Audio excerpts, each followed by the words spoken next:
Hey guys, Rufeo Bangarang here for another no bullshit guide, this time for Doma Castle. Hopefully this no BS guide will get you off YouTube and into the dungeon as quickly as possible so you'll know all the mechanics. Another dungeon where the trash is not a big deal, so let's move on to the bosses. The first boss in Doma Castle is Magitek Rearguard. Note that he has a decent tank buster whenever he shoots his cannons at the tank, so just make sure healers to keep the tanks topped off as much as possible. His first ability is Garland Fire. He will target a player and put gradual AoE markers down on the ground that blow up in order from earliest place to latest place. So just move out of these. Throughout the fight, small Magitek drones will also put line attacks on the ground that you'll need to move out of. The final mechanic that you need to keep an eye on for is rearguard mines. These are yellow glowing adds that spawn on the edge of the map and slowly move across the room. Keep an eye out for this as they will explode if you hit them, so just dodge these. And that's it for Magitek Rearguard. Let's move on to the second boss. The second boss in Doma Castle is Magitek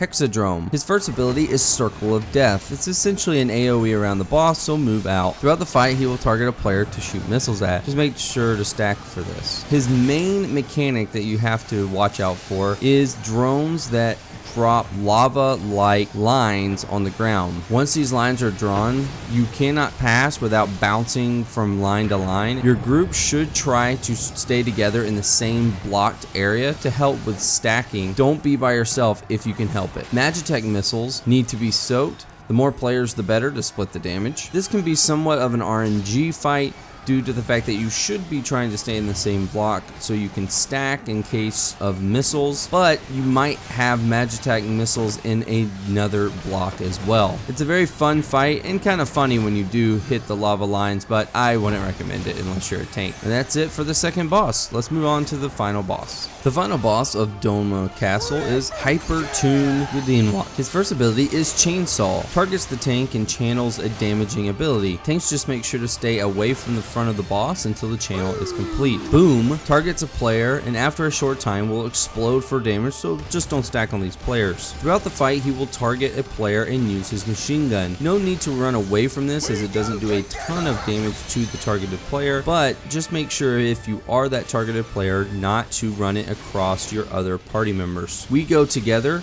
targets a player and drops a pulsing AoE. Get as far away from this as you can, and if you're that player, make sure to drop it in the corner. Blades will drop throughout the fight. They will do a line attack from them to the edge of the room. Just try to find where a space will be and move to that area. The same lava Magitek from the second boss will spawn while you're having to deal with the other mechanics. This can cause it to get a little bit hectic, but it's not too bad. After that, that's it. You've done Doma Castle. I hope you guys enjoyed this Doma Castle no BS guide. If you did, make sure to like and subscribe, and we'll see you next time. Rufeo out. Bangarang.